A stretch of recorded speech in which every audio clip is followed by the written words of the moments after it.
My experience at Capasso, the Composers, Authors and Publishers Association of South Africa, it was a real eye-opener for me, especially someone who had already been in the game for, close to a decade at that point. I didn't know there was that much more to learn.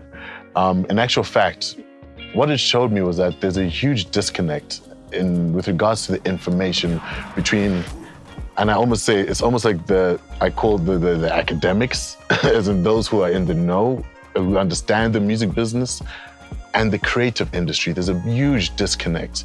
I think last year, 2019, when this whole Copyright Amendment Act and the bill was wanting to get passed, and there was this conflict between different parties because in the same breath, well, everyone has their own interest in heart. But one of the things I realized is that there wasn't support from the industry. And for me, it came down to the industry wasn't aware. They weren't even aware of what the Copyright Amendment Bill means to them, how it affects them. So therefore, it can only drill down to the fact that the academics, those of us in the know, are not sharing this information in a way that is digestible and palatable by a creative.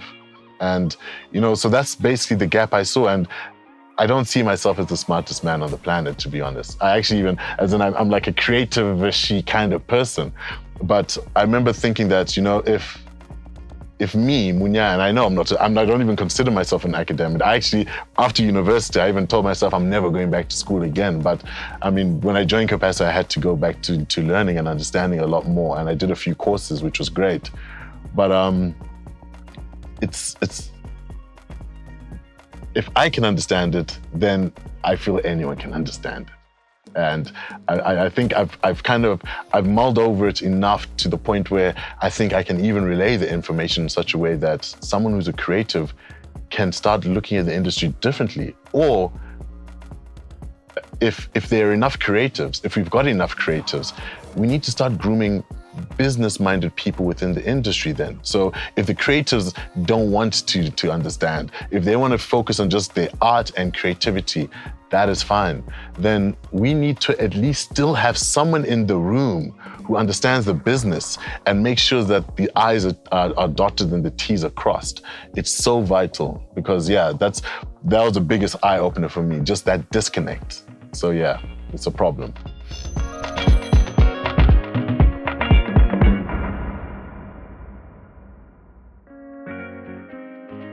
So I joined Sony ATV Music Publishing 1st of June during quarantine, which was interesting. It was a fun experience. But and my role is the A&R Manager for Africa. And A&R stands for Artisan Repertoire. So my job, actually, I can even go back to the functions of a publisher because, as I said, we're still on level 1 of part 1.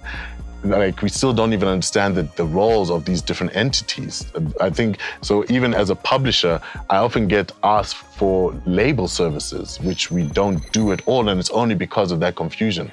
But a publisher really is, the roles of a publisher is to do 3 things.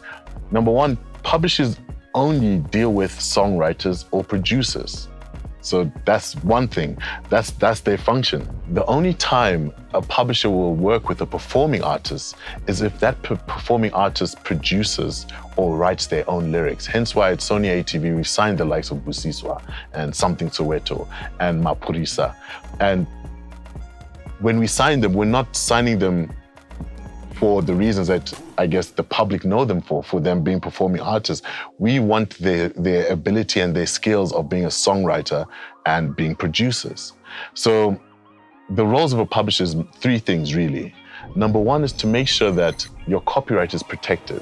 So that is basically just saying that any lyrics that you write, any beats that you make, that they're protected and then no one can come and just use them without your permission. without compensating you correctly. So that's the first role.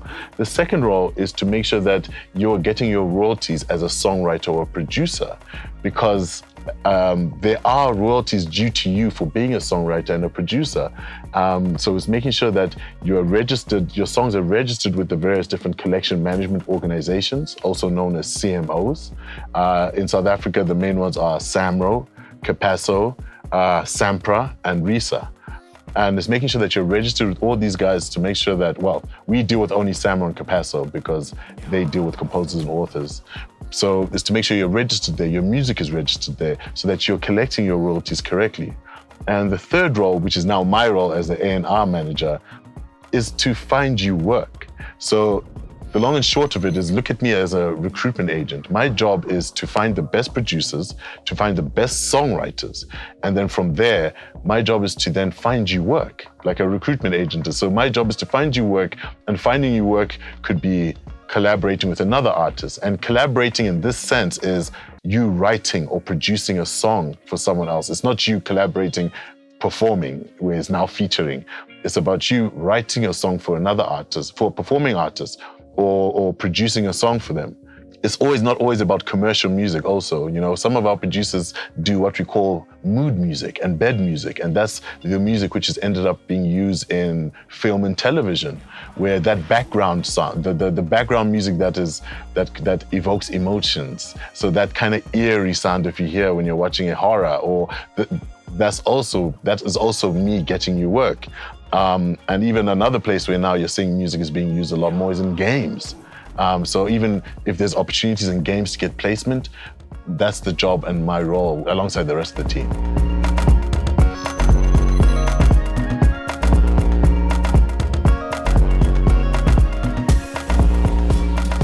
So understanding the industry is so important, because there are a lot of lies, and I call them this. I've got my 4 big lies in this entertainment space, actually. But there's a lot of, when you are now a performing artist, you really need to understand what it means to be a performing artist. Because right now, as it is, even as an industry, we don't ask the right questions. And we're not asking the right questions because we don't understand what's happening. It's so key to understand the functions of a label. Because in the ecosystem, if you're saying there's publishers, and my job is to work with songwriters and producers, so it means that hand in hand, we work closely with labels.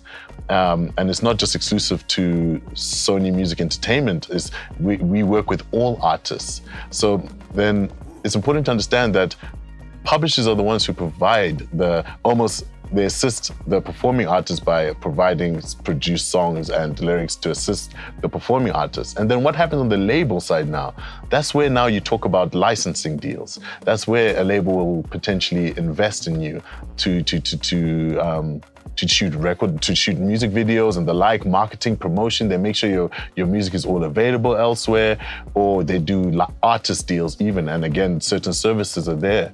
But ultimately, it's just important to understand what it means, because right now, as it is, people get excited by the wrong things, let me say. We get excited by the glitz and the glam, I feel. The industry has changed in this day and age. I personally think record labels don't invest in artist development like they once used to, especially since the boom of the internet, because now, it was a lot easier to find new artists. Not only can you find new artists, but you can really find artists, and through the use of data, you can even start seeing which artists you can potentially invest in. You can actually start tracking and saying, okay, we can jump on, or a label will be interested in you at a certain point now because they can see your trajectory and it's evident through data. So having a label deal is not the be all and end all. And in actual fact, as an emerging artist, I don't even advise you to approach a label, because then at that point, you don't have any leverage. And unfortunately, you're at the mercy of the label. You have no leverage, or you can't negotiate much. And in actual fact, and it's been that sometimes a label can even sign you to avoid competition, because they might have an artist that they've got ready to release within the same genre that you want to jump in. And then they might even just sign you to eliminate competition, to make sure that their artist is doing the things. Things like that do happen because this is a business at the end of the day.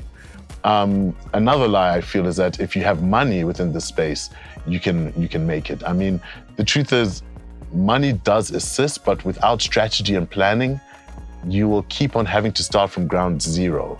And when I say that, what a lot of artists believe, or creatives, is that you'll make your one song, and in your mind, you'll invest everything that you have at that point in this one song. You do a video which is quality, you'll have a song which is quality, you then just upload it, you make it available, you don't have a strategy or plan, and then what ends up happening, in your mind, you believe that your song is the hit, which you should believe, because I believe you should have confidence in your work.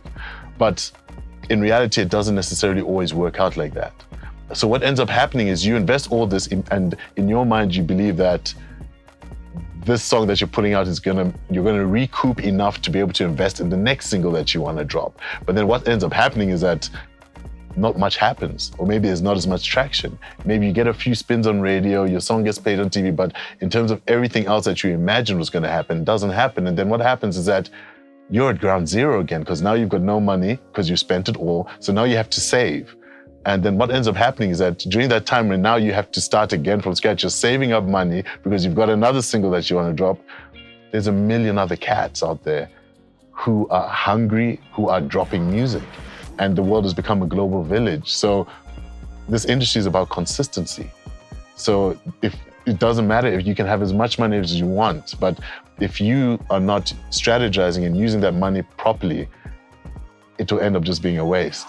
Reading contracts. I feel that within the creative space, it's almost seen as not cool to read contracts or to even make an effort to read contracts, which is the strangest thing to me, because contracts are binding. And when you put your signature on a contract or a document, it is you acknowledging that you understand what that document is saying and you agree to it and that you're ready to move. But what ends up happening sometimes is, well, in different instances, you might get dazzled because maybe you've got an advance on the table. You've got money, someone has offered you money up front, you're excited by the money and you don't even read or understand what you've signed away. And you end up signing away rights. Certain artists might sign away copyright and you have your copyright in perpetuity. And if you understand the importance of copyright, you'll understand that music is an asset, especially when you do things correctly. It's an asset just the same way a house is an asset. And that asset can generate more money for you. It can generate money for your heirs. I mean, I know his name isn't a name that a lot of people like right now, but I know that Tory Lanez, for example, he was one of the first artists that I saw. He started assigning a percentage of his copyright in his son's name or his child's name, because it's an asset, and that's an asset which will grow and grow with time. And I know there's different, in different territories, the lifespan of copyright is different, but I mean, in some places it's 50 years. So that means for the next 50 years, your heirs can still earn off your royalties. So it's so important not just to sign on the dotted line, get excited. We need to learn as an industry to start reading the agreements. Or, as I said, find someone who's going to do it on your behalf. Find someone who's interested in the business side of it, so that you aren't just signing away your life and then you're crying at the end of the day, but you signed a contract, and it makes it very difficult once you've signed on the dotted line. So it's so important to really understand that as well.